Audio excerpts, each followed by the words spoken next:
ओम नमो भगवते वासुदेवाय नमः। जय माता रानी। दोस्तों, आपके अपने चैनल धर्म साधना में आपका बहुत बहुत स्वागत है। माँ भगवती दुर्गा की कृपा आप और आपके पूरे परिवार पर सदा सर्वदा बनी रहे। दोस्तों, 14 जून 2022 मंगलवार के दिन ज्येष्ठ मास की पूर्णिमा तिथि है और शास्त्रों के अनुसार पूर्णिमा तिथि के दिन पवित्र नदियों में स्नान करने से और दान देने से समस्त प्रकार के पापों से मुक्ति मिल जाती है। और पूर्णिमा तिथि के दिन लक्ष्मी नारायण की आराधना करने से, सत्यनारायण की पूजा करने से और सत्यनारायण व्रत की कथा पढ़ने या सुनने मात्र से समस्त प्रकार की मनोकामनाएं पूर्ण हो जाती हैं। तो आज की वीडियो में मैं आपको सुनाने वाली हूँ श्री सत्यनारायण व्रत की कथा। और जो भक्त पूर्णिमा व्रत के नियम और पूजा विधि के बारे में जानना चाहते हैं तो ये वीडियो चैनल पर पहले से अपलोड है, जिसमें पूर्णिमा व्रत के सभी नियम, पूजा विधि और शुभ मुहूर्त के बारे में पूरी जानकारी दी गई है। तो आप उस वीडियो को ज़रूर देख लीजिए। इस वीडियो में हम सत्यनारायण व्रत की कथा का श्रवण करेंगे। तो सबसे पहले अपने मन में श्री लक्ष्मी नारायण का ध्यान कीजिए और पूरे भक्ति भाव से, श्रद्धा भाव से इस कथा का श्रवण कीजिए। एक समय की बात है, नैमिषारण्य तीर्थ में शौनक आदि 88,000 ऋषियों ने श्री सूत जी से पूछा, हे प्रभु, इस कलयुग में वेद विद्या रहित मनुष्यों को प्रभु भक्ति किस प्रकार मिल सकती है तथा उनका उद्धार कैसे होगा? हे मुनिश्रेष्ठ, कोई ऐसा तप बताइए जिससे थोड़े समय में ही पुण्य मिले और मनोवांछित फल भी मिल जाए। इस प्रकार की कथा सुनने की हम लोग इच्छा रखते हैं। सभी शास्त्रों के ज्ञाता सूत जी बोले, हे वैष्णवों में पूज्य, आप सभी ने प्राणियों के हित की बात पूछी है, इसलिए मैं आपको एक ऐसे श्रेष्ठ व्रत के बारे में जरूर बताऊंगा जिसके बारे में नारद जी ने लक्ष्मी नारायण जी से पूछा था और लक्ष्मीपति श्री हरि ने नारद जी से कहा था। अब आप भी इसे सुनिए। एक समय की बात है, नारद जी दूसरों के हित की इच्छा के लिए अनेकों लोकों में घूमते हुए मृत्यु लोक में जा पहुँचे। यहाँ उन्होंने अनेक योनियों में जन्मे सभी मनुष्यों को अपने कर्मों के अनुसार पीड़ा झेलते हुए देखा। उनका दुख देखकर नारद जी सोचने लगे कि ऐसा क्या किया जाए जिससे निश्चित रूप से मानव के दुखों का अंत हो जाए। इसी विचार पर मनन करते हुए वो विष्णु लोक में गए। वहाँ वह नारायण की स्तुति करने लगे और बोले, हे भगवान, आप अत्यंत शक्ति से संपन्न हैं, निर्गुण स्वरूप सृष्टि के कारण भक्तों के दुख को दूर करने वाले हैं, आपको मेरा प्रणाम है। नारद जी की स्तुति सुन विष्णु भगवान बोले, मुनिश्रेष्ठ, आपके मन में क्या बात है, उसे निसंकोच कहो। इस पर नारद जी बोले कि मृत्यु लोक में अनेक योनियों में जन्मे मनुष्य अपने कर्मों के द्वारा अनेकों दुख से दुखी हो रहे हैं। हे प्रभु, आप तो ये बताइए कि वो मनुष्य थोड़े से प्रयास से ही अपने दुखों से कैसे छुटकारा पा सकते हैं। तब श्री हरि बोले, हे नारद, मनुष्यों की भलाई के लिए तुमने बहुत उत्तम प्रश्न पूछा है। स्वर्ग लोक और मृत्यु लोक दोनों में उत्तम दुर्लभ व्रत है जो पुण्य फल देने वाला है। आज प्रेमवश होकर मैं उसे तुमसे कहता हूँ। श्री सत्यनारायण भगवान का व्रत अच्छी तरह विधान पूर्वक करके मनुष्य तुरंत ही यहाँ सुख भोग कर मरने पर मोक्ष को पाता है। श्री हरि के वचन सुन नारद जी बोले कि उस व्रत का फल क्या है प्रभु, और उसका विधान क्या है? यह व्रत किसने किया था? इस व्रत को किस दिन करना चाहिए? आप सब कुछ विस्तार से बताएं। नारद की बात सुनकर फिर श्री हरि बोले, दुख और शोक को दूर करने वाला, यह सभी स्थानों पर विजय दिलाने वाला है। मानव को भक्ति व श्रद्धा के साथ शाम को श्री सत्यनारायण की पूजा धर्मपरायण होकर बंधु बांधवों के साथ, ब्राह्मणों के साथ करना चाहिए। इसके साथ ही यथाशक्ति के अनुसार भक्ति भाव से भगवान को भोग लगाएं, आरती गाएं और ब्राह्मणों सहित बंधु बांधवों को भी भोजन कराएं।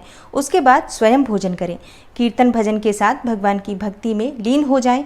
इस तरह से सत्यनारायण भगवान का यह व्रत करने पर मनुष्य की सारी इच्छाएं निश्चित रूप से पूरी होती हैं। इस कली काल में अर्थात कलयुग में मृत्यु लोक में मोक्ष का यही एक सरल उपाय बताया गया है। तो प्रेम से बोलिए, श्री सत्यनारायण भगवान की जय। श्री सूत जी बोले, हे ऋषियों, जिसने पहले समय में इस व्रत को किया था उसका इतिहास कहता हूँ, ध्यान से सुनो। सुंदर काशीपुरी नगरी में एक अत्यंत निर्धन ब्राह्मण रहता था। भूख प्यास से परेशान वह धरती पर घूमता रहता था। ब्राह्मणों से प्रेम करने वाले भगवान ने एक दिन ब्राह्मण का वेश धारण कर उस ब्राह्मण के पास जाकर पूछा, हे विप्र, नित्य दुखी होकर तुम पृथ्वी पर क्यों घूमते हो? तब दीन ब्राह्मण बोला, मैं निर्धन ब्राह्मण हूँ, भिक्षा के लिए धरती पर घूमता हूँ। यदि आप इसका कोई उपाय जानते हो तो बताइए। वृद्ध ब्राह्मण रूपी भगवान ने कहा कि सत्यनारायण भगवान मनोवांछित फल देने वाले हैं, इसलिए तुम उनका पूजन करो। इसे करने से मनुष्य सभी दुखों से मुक्त हो जाता है। वृद्ध ब्राह्मण बनकर आए सत्यनारायण भगवान उस निर्धन ब्राह्मण को व्रत का सारा विधान बताकर अंतर्ध्यान हो गए और अगले दिन सुबह उठने के साथ ही उस ब्राह्मण ने मन में संकल्प लिया कि सत्यनारायण का व्रत करूंगा और फिर अपने नित्य कामों से निवृत्त होकर वह भिक्षा के लिए चल पड़ा। उस दिन उसे भिक्षा में बहुत सा धन प्राप्त हुआ।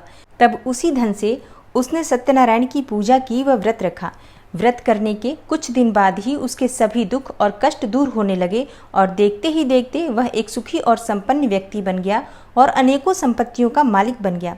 तब हर महीने की पूर्णिमा तिथि के दिन वह ब्राह्मण सत्यनारायण का व्रत और पूजा करने लगा और इस प्रकार सत्यनारायण भगवान के इस व्रत को करके वह श्रेष्ठ ब्राह्मण अपने सभी पापों और गरीबी से मुक्त हो गया और उसने एक दुर्लभ मोक्ष पद को प्राप्त किया। इस तरह से सत्यनारायण भगवान के व्रत को जो मनुष्य करेगा वह सभी प्रकार के पापों से छूटकर मोक्ष को प्राप्त होगा। जो मनुष्य इस व्रत को करेगा वह भी सभी दुखों से मुक्त हो जाएगा। तब श्री सूत जी बोले, इस प्रकार से श्री नारद जी से नारायण जी का कहा हुआ यह श्री सत्यनारायण व्रत को मैंने तुमसे कहा, हे विप्रो मैं अब और क्या कहूँ। ऋषि बोले, हे मुनिवर, संसार में उस विप्र से सुनकर और किस किसने इस व्रत को किया, हम सब इस बात को सुनना चाहते हैं और इसके लिए हमारे मन में श्रद्धा का भाव है। सूत जी बोले, हे मुनियों, जिस जिसने इस व्रत को किया है वह सब सुनो। एक समय वही विप्र धन और ऐश्वर्य के अनुसार अपने बंधु बांधवों के साथ इस व्रत को करने को तैयार हुआ। उसी समय एक लकड़ी बेचने वाला बूढ़ा आदमी आया और लकड़ियां बाहर रखकर अंदर ब्राह्मण के घर में गया। प्यास से दुखी व लकड़हारा उनको व्रत करते देखकर विप्र को नमस्कार कर पूछने लगा कि आप यह क्या कर रहे हैं तथा इसे करने से आपको क्या फल मिलेगा, कृपा करके मुझे भी बताएं। तब उस ब्राह्मण ने बताया कि समस्त मनोकामनाओं को पूर्ण करने वाला यह सत्यनारायण का व्रत है। भगवान सत्यनारायण की कृपा से ही मेरे घर में धन धान्य आदि की वृद्धि हुई है। विप्र से सत्यनारायण व्रत के बारे में जानकर लकड़हारा बहुत प्रसन्न हुआ और चरणामृत लेकर और प्रसाद खाने के बाद वह अपने घर गया। लकड़हारे ने अपने मन में संकल्प किया कि आज लकड़ी बेचने से जो धन मिलेगा उसी से श्री सत्यनारायण भगवान का उत्तम व्रत करूंगा। मन में इस विचार को लेकर बूढ़ा आदमी सिर पर लकड़ियां लेकर उस नगर में बेचने गया जहां उसे अपनी लकड़ियों का दाम पहले से 4 गुना अधिक मिला। बूढ़ा प्रसन्नता के साथ पैसे लेकर सत्यनारायण भगवान की मूर्ति और व्रत की अन्य सामग्रियां लेकर अपने घर गया। वहां उसने अपने परिवारजनों को बुलाकर विधि विधान से सत्यनारायण भगवान का पूजन और व्रत किया। इस व्रत के प्रभाव से वह बूढ़ा लकड़हारा धन पुत्र आदि से युक्त होकर संसार के समस्त सुख भोग कर अंतकाल में वैकुंठ धाम चला गया। प्रेम से बोलिए श्री सत्यनारायण भगवान की जय। सूत जी बोले, हे श्रेष्ठ मुनियों, अब आगे की कथा कहता हूँ। पहले समय में उल्कामुख नाम का एक बुद्धिमान राजा था। वह सत्यवक्ता और जितेंद्रिय था। प्रतिदिन देवस्थानों पर जाता और निर्धनों को धन देकर उनके कष्ट दूर करता था। उसकी पत्नी कमल के समान मुख वाली तथा सती साध्वी थी। भद्रशिला नदी के तट पर उन दोनों ने श्री सत्यनारायण भगवान का व्रत किया। उसी समय साधु नाम का एक वैश्य आया। उसके पास व्यापार के लिए बहुत सा धन भी था। राजा को व्रत करते देखकर वह विनय के साथ पूछने लगा, हे राजन, भक्ति भाव से पूर्ण होकर आप यह क्या कर रहे हैं? मैं सुनने की इच्छा रखता हूँ, तो आप कृपा करके मुझे बताएं। राजा बोला, मैं अपने बंधु बांधवों के साथ पुत्र आदि की प्राप्ति के लिए श्री सत्यनारायण भगवान का व्रत और पूजन कर रहा हूँ। राजा के वचन सुन साधु आदर से बोला, हे राजन, मुझे इस व्रत का सारा विधान कहिए।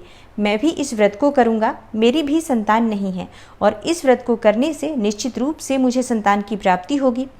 राजा से व्रत का सारा विधान सुनकर वह व्यापार से निवृत्त होकर अपने घर गया और साधु ने अपनी पत्नी को संतान देने वाले इस व्रत का वर्णन कह सुनाया। साधु ने अपनी पत्नी को कहा कि जब मेरी संतान होगी तब मैं इस व्रत को करूंगा। साधु ने इस तरह के वचन अपनी पत्नी लीलावती से कहे। एक दिन लीलावती आनंदित हो सांसारिक धर्म में प्रवृत्त होकर सत्यनारायण भगवान की कृपा से गर्भवती हो गई और 10वें महीने में उसके गर्भ से एक सुंदर कन्या ने जन्म लिया। माता पिता ने कन्या का नाम कलावती रखा। एक दिन कलावती की माँ लीलावती ने अपने पति को याद दिलाया कि आपने सत्यनारायण भगवान के जिस व्रत को करने का संकल्प किया था उसे करने का समय आ गया है, आप उस व्रत को करिए। साधु बोला कि हे प्रिय, इस व्रत को मैं इसके विवाह पर करूंगा। इस प्रकार अपनी पत्नी को आश्वासन देकर वह नगर को चला गया। साधु ने एक बार नगर में अपनी कन्या को सखियों के साथ देखा तो उसे लगा कि उसकी कन्या अब विवाह योग्य हो गई है और तब उसने कन्या के विवाह के लिए योग्य वर ढूंढना शुरू कर दिया। एक दिन साधु कन्या के विवाह की बात को ध्यान में रखते हुए एक नगर में गया और वहां देखभाल कर लड़की के लिए सुयोग्य वणिक पुत्र ले आया। सुयोग्य लड़के को देखकर साधु ने बंधु बांधवों को बुलाकर अपनी पुत्री का विवाह कर दिया। लेकिन दुर्भाग्यवश साधु ने अभी भी श्री सत्यनारायण का व्रत नहीं किया। तब श्री सत्यनारायण भगवान क्रोधित हो गए और उन्होंने श्राप दिया। अपने कार्य में कुशल साधु बनिया जमाई को लेकर समुद्र के पास स्थित रत्नसारपुर नगर में गया। वहां जाकर दामाद ससुर दोनों मिलकर चंद्रकेतु राजा के नगर में व्यापार करने लगे। एक दिन भगवान सत्यनारायण की माया से प्रेरित एक चोर राजा का धन चुराकर भाग रहा था। उसने राजा के सिपाहियों को अपना पीछा करते देख चुराया हुआ धन वहां रख दिया जहां साधु अपने जमाई के साथ ठहरा हुआ था। राजा के सिपाहियों ने साधु वैश्य के पास राजा का धन पड़ा देखा तो वह ससुर जमाई दोनों को बांधकर प्रसन्नता से राजा के पास ले गए और कहा कि उन दोनों चोरों को हम पकड़ कर लाए हैं, आप आगे की कार्यवाही की आज्ञा दें। राजा की आज्ञा से उन दोनों को कठिन कारावास में डाल दिया गया और उनका सारा धन भी उनसे छीन लिया गया। श्री सत्यनारायण भगवान के श्राप से साधु की पत्नी भी बहुत दुखी हुई। घर में जो धन रखा था उसे चोर चुरा ले गए। शारीरिक और मानसिक पीड़ा तथा भूख और प्यास से अति दुखी हो अन्न की चिंता में कलावती एक ब्राह्मण के घर गई। वहां उसने श्री सत्यनारायण भगवान का व्रत होते देख फिर कथा भी सुनी और वह प्रसाद ग्रहण कर रात को घर वापस आई। माता ने कलावती से पूछा कि हे पुत्री, अब तक तुम कहाँ थी, तेरे मन में क्या है? कलावती ने अपनी माता से कहा, हे माता, मैंने एक ब्राह्मण के घर में श्री सत्यनारायण भगवान का व्रत देखा है। कन्या के वचन सुन लीलावती भगवान के पूजन की तैयारी करने लगी। लीलावती ने परिवार व बंधुओं सहित सत्यनारायण भगवान का पूजन किया और उनसे वर मांगा कि मेरे पति तथा जमाई शीघ्र ही घर आ जाएं। साथ ही यह भी प्रार्थना की कि हम सबका अपराध क्षमा करें। श्री सत्यनारायण भगवान उस व्रत से संतुष्ट हो गए और राजा चंद्रकेतु को सपने में दर्शन देकर कहा कि हे राजन, तुम उन दोनों वैश्यों को छोड़ दो और तुमने जो उनका धन लिया है उसे वापस कर दो। अगर ऐसा नहीं किया तो मैं तुम्हारा धन, राज्य और संतान सभी को नष्ट कर दूंगा। राजा को यह सब कहकर वह अंतर्ध्यान हो गए। प्रातःकाल सभा में राजा ने अपना सपना सुनाया। फिर बोले कि उन दोनों को कैद से मुक्त करके सभा में लाओ। दोनों ने आते ही राजा को प्रणाम किया। राजा बोला, महानुभावों, भाग्यवश ऐसा कठिन दुख तुम्हें प्राप्त हुआ है, लेकिन अब तुम्हें कोई भय नहीं है। ऐसा कह राजा ने उन दोनों को नए वस्त्र आभूषण भी पहनाए और जितना धन उनका लिया था उससे दुगना धन वापस कर दिया। तब दोनों वैश्य प्रसन्नतापूर्वक अपने घर को चल दिए। बोलिए सत्यनारायण भगवान की जय। सूत जी बोले कि वैश्य ने मंगलाचार करके अपनी यात्रा प्रारंभ की और अपने नगर की ओर चल दिया। उनके थोड़ी दूर जाने पर एक दंडी वेशधारी श्री सत्यनारायण ने उनसे पूछा, हे साधु, तेरी नाव में क्या है? तब अभिमानी वणिक हंसता हुआ बोला, हे दंडी, आप क्यों पूछते हो? क्या धन लेने की इच्छा है? मेरी नाव में तो बेल और पत्ते भरे हुए हैं। वैश्य के कठोर वचन सुनकर भगवान बोले, तुम्हारा वचन सत्य हो। दंडी ऐसे वचन कह वहां से दूर चले गए। कुछ दूर जाकर समुद्र के किनारे बैठ गए। दंडी के जाने के बाद साधु वैश्य ने नित्य क्रिया करने के बाद नाव को ऊंची उठते हुए देखकर अचंभा माना और नाव में बेल पत्ते आदि देखकर वह मूर्छित होकर जमीन पर गिर पड़ा। वापस होश में आने पर वह अत्यंत शोक में डूब गया। तब उसका दामाद बोला कि आप शोक न मनाएं, यह दंडी का शाप है, इसलिए हमें उनकी शरण में जाना चाहिए, तभी हमारी मनोकामना पूरी होगी। दामाद की बात सुनकर वह दंडी के पास पहुंचा और अत्यंत भक्तिभाव नमस्कार करके बोला, मैंने आपसे जो असत्य वचन कहे थे उनके लिए मुझे क्षमा कर दें। ऐसा कहकर वह रोने लगा। तब दंडी भगवान बोले, हे वणिक पुत्र, मेरी आज्ञा से बार बार तुम्हें दुख प्राप्त हुआ है, तू मेरी पूजा से विमुख हुआ। साधु बोला, हे भगवान, आपकी माया से ब्रह्मा आदि देवता भी आपके रूप को नहीं जानते, तब मैं अज्ञानी कैसे जान सकता हूँ? आप प्रसन्न होइए, अब मैं सामर्थ्य के अनुसार आपकी पूजा करूँगा। मेरी रक्षा करो और पहले के समान नौका में धन भर दो। साधु वैश्य के भक्तिपूर्वक वचन सुनकर भगवान प्रसन्न हो गए और उसकी इच्छा के अनुसार वरदान देकर अंतर्ध्यान हो गए। ससुर जमाई दोनों जब नाव पर आए तो वह नाव धन से भरी हुई मिली। फिर वहीं अपने अन्य साथियों के साथ सत्यनारायण भगवान का पूजन कर अपने नगर को चल दिए। जब नगर के नज़दीक पहुँचे तो दूत को घर पर खबर करने के लिए भेज दिया। दूत साधु की पत्नी को प्रणाम कर कहता है कि मालिक अपने दामाद सहित नगर के निकट आ गए हैं।